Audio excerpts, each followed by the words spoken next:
Hello friends, आप सभी को नमस्कार। मैं हितेश कुमार एक बार फिर से आप सभी का ज्ञानकोश यूट्यूब चैनल में स्वागत करता हूं। आज की वीडियो में हम पढ़ेंगे भारत के वायसराय के बारे में। भारत के वायसराय जो हैं वो हम आज की वीडियो में पढ़ने वाले हैं। जितने भी मुख्य रूप से भारत में वायसराय हुए हैं उन सभी के बारे में पढ़ेंगे। क्योंकि भारत के गवर्नर जनरल को अब वायसराय का नाम दे दिया गया था। किस अधिनियम के तहत दिया गया था या किस प्रकार से गवर्नर जनरल को वायसराय कहा गया था, ये सारी जानकारियां हम आज की वीडियो में पढ़ेंगे।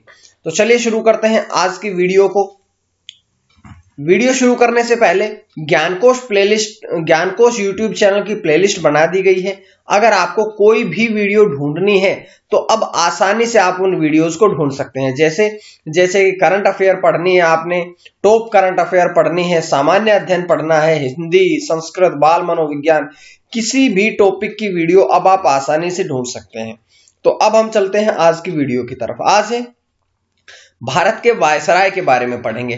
तो 1858 का भारत सरकार अधिनियम जो पारित किया गया था, इस अधिनियम के तहत भारत के गवर्नर जनरल को ही अब भारत का वायसराय कहा जाने लगा था। और ये जो वायसराय था ये भारत में इंग्लैंड की महारानी यानी कि इंग्लैंड की सम्राज्ञी के प्रतिनिधि के रूप में काम करता था। भारत का अंतिम गवर्नर जनरल कौन था? लॉर्ड कैनिंग था। और भारत का प्रथम वायसराय भी कौन था? Lord Canning. क्यों? क्योंकि 1858 के नियम के तहत यह कह दिया गया था कि अब गवर्नर जनरल का पद समाप्त कर दिया गया और गवर्नर जनरल के स्थान पर किसका पद ला दिया गया था? वायसराय का। तो इस प्रकार से भारत का अंतिम गवर्नर जनरल था लॉर्ड कैनिंग और पहला वायसराय कौन बना था? लॉर्ड कैनिंग ही बना था। तो यह सिर्फ नाम परिवर्तन हुआ था, बस, और कुछ नहीं हुआ था। उसके पश्चात बात करते हैं आगे लॉर्ड कैनिंग के बारे में। तो सबसे पहले तो हम यहीं से पढ़ेंगे, लॉर्ड कैनिंग के बारे में पढ़ेंगे। लॉर्ड कैनिंग के जो सामान्य सेना भर्ती अधिनियम 1856 के अंतर्गत अब भी नए सैनिक भर्ती किए जाएंगे, ये कहा गया था। उन्हें सैन्य सेवा हेतु कहीं भी भेजा जा सकता है। और यह भी कहा गया था इस अधिनियम के तहत कि वो जब सेना में भर्ती किए जाएंगे तो उन्हें सेना की सेवा के लिए या ब्रिटिश गवर्नमेंट की सेवा के लिए उन्हें कहीं पर भी भेजा जा सकता है। इसके समय की महत्वपूर्ण घटना थी 1857 का विद्रोह। तो 1857 का विद्रोह किसके समय में हुआ था? यह भी लॉर्ड कैनिंग के समय में ही हुआ था। और इस विद्रोह के पश्चात जो प्रशासनिक सुधार के अंतर्गत भारत का शासन जो था वो अब कंपनी के हाथों से किसने ले लिया था? ब्रिटिश सरकार के नियंत्रण में चला गया था। यानी कि अब भारत का शासन जो था वो ईस्ट इंडिया कंपनी अंग्रेजी के अंतर्गत नहीं था, बल्कि अब ईस्ट इंडिया कंपनी के द्वारा अब वो ब्रिटिश सरकार ने अपने नियंत्रण में ले लिया था। और लॉर्ड कैनिंग के समय में 1856 में विधवा पुनर्विवाह अधिनियम भी पारित किया गया था कि जो विधवा हो जाती थी उन्हें सती प्रथा रोक दी गई थी। और सती प्रथा के पश्चात अब विधवा पुनर्विवाह अधिनियम जो था वो भी पारित कर दिया गया था। उसके अंतर्गत क्या हुआ कि व्यक्तिगत सिद्धांत के लैप्स की जो नीति थी, इस विलय की नीति को भी समाप्त कर दिया गया था। अब अंग्रेज सरकार यहां पर या कंपनी जो थी वो यहां लैप्स की नीति, विलय की नीति को शुरू नहीं कर सकती थी। 1856 में पैतृक संपत्ति अधिनियम कानून भी पारित किया गया था। यह क्या था? यह था कि जो धर्म परिवर्तन से जो उस व्यक्ति को अपने पिता की या पैतृक संपत्ति मिलती है, अब उससे उस व्यक्ति को वंचित नहीं किया जा सकता। यानी कि धर्म परिवर्तन करने के पश्चात भी उस व्यक्ति का अपनी पैतृक संपत्ति पर अधिकार रहेगा। यह अधिनियम भी पारित किया गया था। और उसके साथ साथ एक और अधिनियम था कि लॉर्ड कैनिंग ने भारत में आर्थिक सुधारों के लिए इंग्लैंड के अर्थशास्त्री विल्सन को भारत बुलाया था। विल्सन जो था ये इंग्लैंड का अर्थशास्त्री था। भारत में आर्थिक सुधार करने के लिए विल्सन को भारत बुलाया गया था, जिसने 500 रुपए से अधिक आय पर इनकम टैक्स लगा दिया था। यानी कि आयात कर को 10% से कम करके निर्यात कर 4% बढ़ा दिया गया था। जो आयात कर था वो तो कम कर दिया इसने और निर्यात कर को 4% बढ़ा दिया। साथ साथ में जिन व्यक्तियों की आयु नहीं आय 500 रुपए से अधिक थी उन पर इनकम टैक्स लगाना शुरू कर दिया था। उसके बाद बात करते हैं कि आईपीसी भारतीय दंड संहिता यानी कि इंडियन पेनल कोड का 1861 से प्रारंभ हुआ था। उसके बाद कैनिंग के समय इंडियन हाई कोर्ट एक्ट 1861 पारित किया गया था। इसके द्वारा क्या हुआ कि बंबई, कलकत्ता और मद्रास जो थे इनमें एक एक हाई कोर्ट, उच्च न्यायालय की स्थापना करी गई थी। तो ये कैनिंग के समय हुआ था कि इंडियन हाई कोर्ट एक्ट जो था 1861 ये पारित किया गया और भारत के जो 3 बड़े शहर थे उस समय, मुंबई, कलकत्ता और मद्रास, यहां पर एक एक हाई कोर्ट की स्थापना करी गई थी। कैनिंग के समय ही 1861 में भारतीय परिषद अधिनियम भी पारित किया गया और इस अधिनियम के तहत क्या था कि जो गवर्नर जनरल के काउंसिल के सदस्य होते थे उनकी संख्या को बढ़ा दिया गया था, यानी कि 4 से बढ़ा करके कितने कर दिए, 5 कर दिए थे। और इसके साथ साथ में लेजिस्लेटिव काउंसिल जो होती थी इनके सदस्यों की संख्या भी 4 से बढ़ा करके 12 कर दी। तो लेजिस्लेटिव काउंसिल के सदस्यों की संख्या 4 से 12 कर दी और इसके तहत जो गवर्नर जनरल काउंसिल के सदस्य थे उनकी संख्या बढ़ा करके 4 से 5 कर दी गई थी। उसके बाद बात करते हैं, इनके बाद आता है लॉर्ड एल्गिन प्रथम, जिन्होंने 1862 से 63 तक यहां पर वायसराय बने थे। लॉर्ड एल्गिन ने सर्वोच्च न्यायालय और उच्च न्यायालय तथा सदर न्यायालयों को एक साथ कर दिया गया था। उन्होंने ये कहा कि लॉर्ड कैल्गिन के अनुसार ये हुआ कि जो हाई कोर्ट था, जो सर्वोच्च न्यायालय था, सुप्रीम कोर्ट था और जो सदर न्यायालय होते थे उनको मिला करके एक ही कर दिया था। एल्गिन के बहावियों के विद्रोह का दमन किया इन्होंने। एल्गिन जो थे, लॉर्ड एल्गिन, इन्होंने जो बहावी थे उनके विद्रोह का दमन किया, उनके विद्रोह को दबाया था और इस विद्रोह को दबाकर वापस आ रहे थे तो हिमाचल प्रदेश के शिमला में ही ये वहां पर वायु परिवर्तन के कारण बीमार पड़ गए और वहां पर इनकी मृत्यु हो जाती है। तो ये इन्होंने कार्य किया था। उसके बाद आते हैं सर जॉन लॉरेंस, जो कि 1864 से 1869 तक यहां पर वायसराय रहे थे। 1857 के विद्रोह के समय ये जो थे ये पंजाब के गवर्नर थे और दिल्ली पर पुनः कब्जे में इन्होंने बहुत ही महत्वपूर्ण भूमिका निभाई थी, इसलिए इन्हें भारत का रक्षक भी कहा जाता है। 1865 में भूटान ने ब्रिटिश सरकार पर आक्रमण कर दिया गया था, उस समय भी यही वायसराय थे और 1866 में लॉरेंस ने अफगानिस्तान में रूस की बढ़ती हुई सेना का विरोध नहीं किया कि जब अफगानिस्तान में रूस की सेना बढ़ रही थी तो इसने रूस की सेना का विद्रोह नहीं किया या विरोध नहीं किया और इसे ही कुशल आक्रमणीयता की नीति कहा जाता है कि अगर ये विरोध करते तब भारत में ब्रिटिश गवर्नमेंट के जो नींव थी वो डगमगा सकती थी, लेकिन इन्होंने कोई विद्रोह नहीं किया। इसी बात को ध्यान में रखते हुए इनको कुशल आक्रमणीयता की नीति कहा गया है इस समय को। उसके बाद इसी समय में उड़ीसा में 1866 में बुंदेलखंड और राजपूताना में भीषण अकाल पड़ गया था। उड़ीसा का क्षेत्र होता है, बुंदेलखंड और राजपूताना क्षेत्र थे, यहां पर 1866 में अकाल पड़ा था और इस कारण लॉरेंस पहले वायसराय थे जिन्होंने नैतिक क्षमा याचना करी थी और अकाल की जिम्मेदारी जो थी वो भी स्वयं पर ली थी। इसने हेनरी चैम्पबेल के नेतृत्व में अकाल आयोग का गठन किया था। अकाल पड़ने के पश्चात इन्होंने एक अकाल आयोग का गठन किया था, किसके साथ मिलकर के, तो हेनरी चैम्पबेल के साथ मिलकर के। 1865 में इनके द्वारा भारत और यूरोप के बीच में पहली समुद्री टेलीग्राफ सेवा भी शुरू करी। तो अगर पूछी जाए कि पहली समुद्री टेलीग्राफ सेवा कब शुरू करी गई थी तो 1865 में करी गई थी। किसके द्वारा, तो लॉर्ड लॉरेंस के द्वारा, जॉन लॉरेंस के द्वारा शुरू करी गई थी। उसके बाद आता है लॉर्ड मेयो, 1869 से 1872 तक ये वायसराय रहे थे।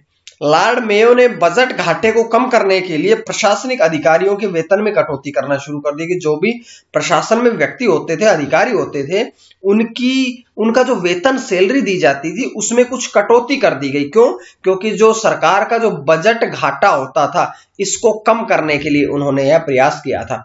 उसके साथ साथ जो आयकर जो था, इनकम टैक्स जो था, उसको 1% से बढ़ा करके 2.5% कर दिया गया था, तो इससे भी सरकार की कुछ इनकम बढ़ने लगी थी। 1872 में अजमेर में मेयो कॉलेज की स्थापना करी थी। इन्होंने अजमेर में 1872 में ही अपने नाम से एक कॉलेज की स्थापना करी थी जिसका नाम रखा गया था मेयो कॉलेज।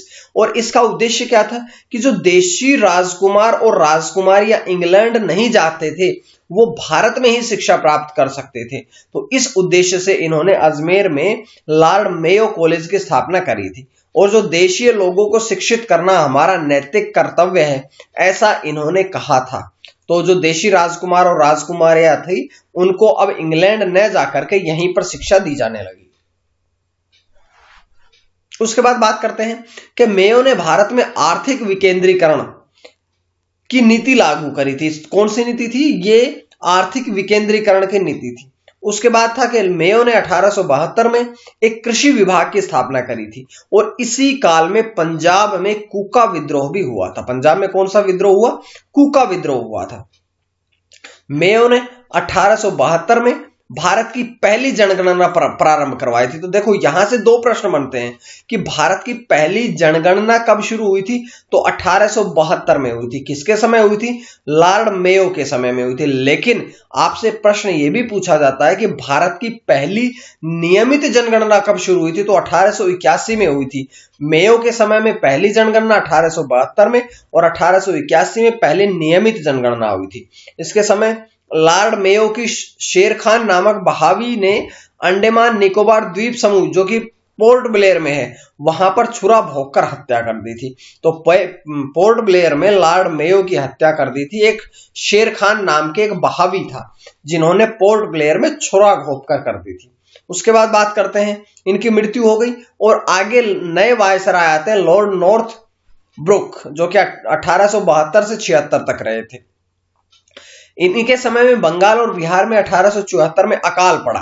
अकाल पड़ने के कारण क्या हुआ कि इसने बर्मा से चावल मंगवाया। जब बिहार, क्योंकि बंगाल और बिहार मुख्य रूप से चावल बनाया यहां उगाते थे, लेकिन अकाल पड़ने के कारण चावल कम हो गया यहां। तो ऐसी स्थिति में इन्होंने बर्मा से चावल आयात करवाया था और पंजाब का प्रसिद्ध कूका आंदोलन जो था वो भी लॉर्ड नॉर्थ ब्रुक के समय में ही हुआ। इसने बड़ौदा के मल्हार राव गायकवाड़ जो था वो बड़ौदा के थे। उनको भ्रष्टाचार के आरोप में पद से हटा दिया था और कहां भेज दिया था? मद्रास भेज दिया था। जो वर्तमान में चेन्नई नाम है उसका प्राचीन नाम मद्रास है। वहां पर इन्होंने मल्हार राव गायकवाड़ को भेज दिया था और इन्हीं के समय में स्वेज नहर खुल जाने के कारण भारत और ब्रिटेन के बीच की जो दूरी थी वो कम हो गई और बीच की दूरी कम होने के साथ ही जो भारत और ब्रिटेन का व्यापार था वो अब बढ़ने लगा था। 1873 में इन्होंने घोषणा करी कि मेरा उद्देश्य कर को हटाना और अनावश्यक वैधानिक कार्रवाइयों को बंद करना। ये चाहते थे कि कम से कम टैक्स लगाए जाए और जो अनावश्यक है, जो जरूरी नहीं है, जो गैर जरूरी वैधानिक कार्रवाई है, इन सभी को बंद करना भी इनका उद्देश्य है, ऐसा इन्होंने घोषणा करी थी। उनके बाद आते हैं लॉर्ड लिटन जो कि 1876 से 1880 तक यहां वायसराय रहे। लॉर्ड लिटन एक महान उपन्यासकार थे, कवि थे, कूटनीतिज्ञ थे और लेखक थे। ये एक साहित्यिक व्यक्ति थे। इन्होंने साहित्य जगत में ओवन मेरिडिथ के नाम से जाना जाता है। तो अगर पूछा जाए कि ओवन मेरिडिथ कौन थे तो ये लॉर्ड लिटन का ही नाम है। इनके समय में बंबई, मद्रास, हैदराबाद, पंजाब, मध्य भारत आदि ये जो क्षेत्र थे यहां पर अकाल पड़ा और लिटन ने रिचर्ड स्टेची की अध्यक्षता में एक अकाल आयोग की स्थापना करी थी ताकि अकाल कहां कहां पड़ा है, कितने क्षेत्र में पड़ा है, कितना नुकसान हुआ है, सब चीजों का ब्यौरा लिया जा सके। 1 जनवरी 1877 को ब्रिटेन की महारानी विक्टोरिया को कैसर ए हिंद की उपाधि से इन्हें सम्मानित किया था और दिल्ली दरबार का आयोजन भी इन्होंने करवाया था। ब्रिटेन की महारानी को इन्होंने कौन सी उपाधि दी थी? तो कैसर ए हिंद। ब्रिटेन की महारानी विक्टोरिया को 1 जनवरी 1877 में कैसर ए हिंद की उपाधि से सम्मानित किया और दिल्ली दरबार का इन्होंने आयोजन करवाया था। उसके बाद दिल्ली दरबार समारोह था, इसके बारे में थोड़ी बातें पढ़ते हैं कि जो पहला दिल्ली दरबार समारोह था वो 1 जनवरी 1877 में लॉर्ड लिटन के द्वारा रानी विक्टोरिया को कैसर ए हिंद की उपाधि दी गई। दूसरा दिल्ली दरबार कब लगा था? 1 जनवरी 1903 में लॉर्ड कर्जन के समय में लगा था और लॉर्ड कर्जन ने जो ब्रिटिश सम्राट थे एडवर्ड सप्तम उनकी ताजपोशी की घोषणा करी थी और ये आयोजन जो था ये मात्र केवल शक्ति का प्रदर्शन करना था। उसके पश्चात तीसरा जो दिल्ली दरबार लगता है वो 1 जनवरी 1911 को लगता है लॉर्ड हार्डिंग के द्वितीय के समय में और उन्होंने जॉर्ज पंचम और रानी मैरी ने बंग भंग समाप्ति की घोषणा करी थी। साथ ही भारत की राजधानी जो थी वो कलकत्ता से दिल्ली स्थानांतरित कर दी गई थी। तो यानी कि भारत की जो राजधानी थी वो दिल्ली से पहले कहां थी? कलकत्ता में थी। कब स्थानांतरित करी गई थी? तो 1911 में भारत देश की राजधानी कलकत्ता से दिल्ली घोषित कर दी गई थी, यहां स्थानांतरित कर दी गई थी। उसके बाद मार्च 1878 में लिटन ने सोम प्रकाश नाम का एक समाचार पत्र जो था वो प्रतिबंधित करने के लिए भारतीय समाचार पत्र अधिनियम वर्नाक्यूलर प्रेस एक्ट पारित कर भारतीय समाचार पत्रों पर कठोर प्रतिबंध लगा दिए थे। भारत के समाचार पत्र जो थे वो ब्रिटिश सरकार की असली चेहरा सामने दिखाने लगे थे और इसी बात को ध्यान में रखते हुए 1878 में लॉर्ड लिटन ने वर्नाक्यूलर प्रेस एक्ट जारी किया और जितने भी मीडिया कर्मी थे, जितने भी समाचार पत्र थे, इन पर अत्यधिक प्रतिबंध लगा दिए गए थे। लिटन के समय ही 1878 में भारतीय शस्त्र अधिनियम इंडियन आर्म्स एक्ट पारित किया गया था और इस अधिनियम के तहत बिना लाइसेंस के कोई भी व्यक्ति न तो शस्त्र रख सकता है और ना ही शस्त्रों का व्यापार कर सकता है।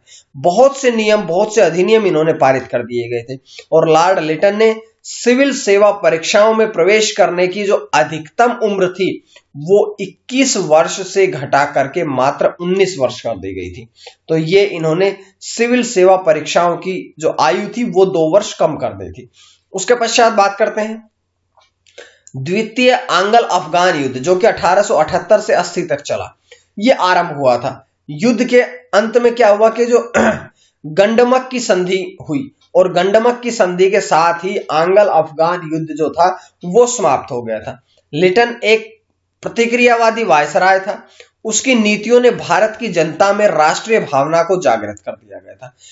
1879 में लिटन ने वैधानिक जनपद सेवा के अंतर्गत एक ऐसे नियम बनाए थे जिसमें कि सरकार की कुछ उच्च कुल के भारतीयों को, जो भारत में उच्च कुल से संबंध रखते थे, उनको वैधानिक जनपद सेवा में नियुक्त करने का अधिकार दिया था। इसके साथ साथ इन्होंने एक और कार्य किया था कि अलीगढ़ में एक मुस्लिम एंग्लो प्राच्य महाविद्यालय की स्थापना करी थी। तो लॉर्ड लिटन ने ही अलीगढ़ में मुस्लिम एंग्लो प्राच्य महाविद्यालय की स्थापना भी करवाई थी। इसके पश्चात लॉर्ड रिपन आते हैं। लॉर्ड रिपन जिन्होंने 1880 से 84 तक शासन, वो यहां पर वायसराय रहे थे।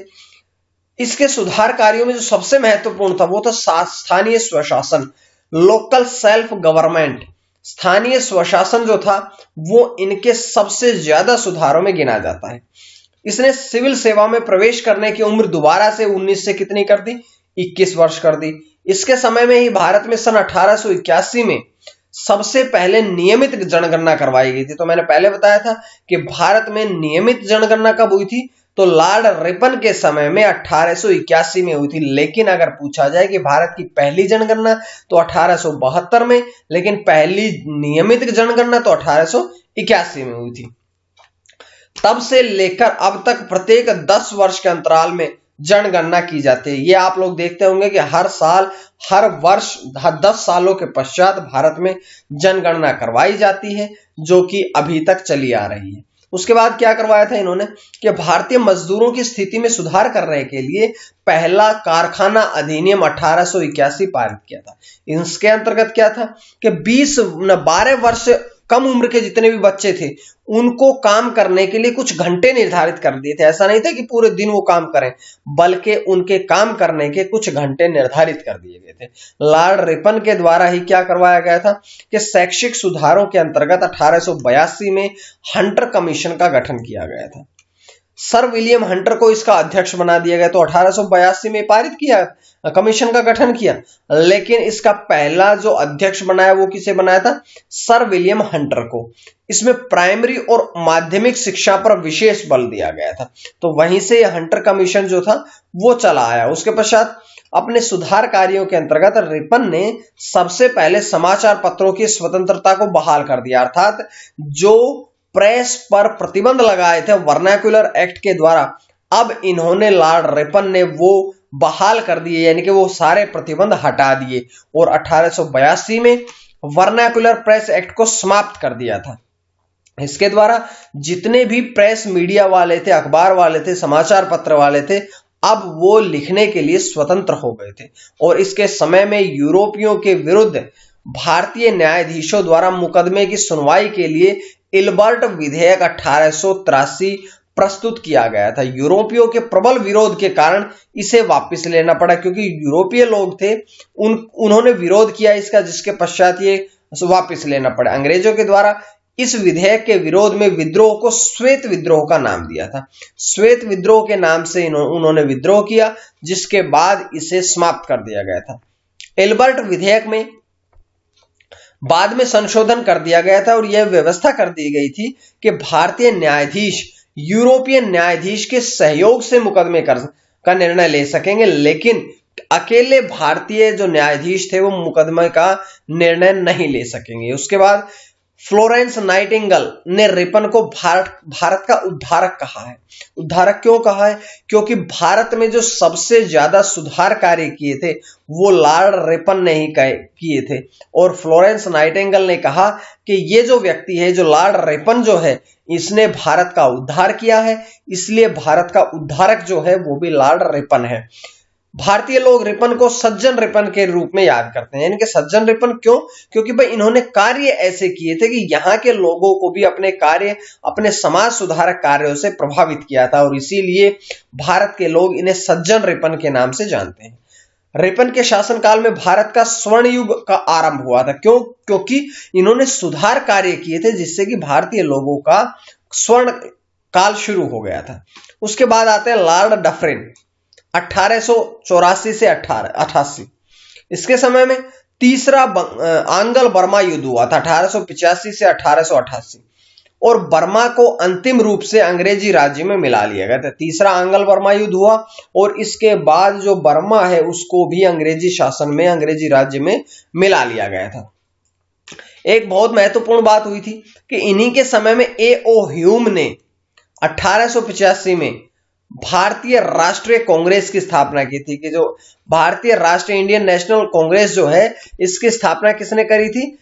A.O. ह्यूम ने। कब करी थी? 1885 में करी थी। और इसी के काल में Bengal tendency act, Awadh tenancy act, Punjab tenancy act 1885 पारित किया गया था। और इसी समय में 1887 में इलाहाबाद विश्वविद्यालय की स्थापना करी गई थी, जिसे पहले पूर्व का ऑक्सफोर्ड ऑफ द ईस्ट कहा जाता है। तो इलाहाबाद विश्वविद्यालय का दूसरा नाम क्या था? पूर्व ऑफ ऑक्सफोर्ड। इसे प्राचीन समय में पूर्व का ऑक्सफोर्ड भी कहा जाता है। उसके बाद बात कर लेते हैं लॉर्ड लैंसडाउन।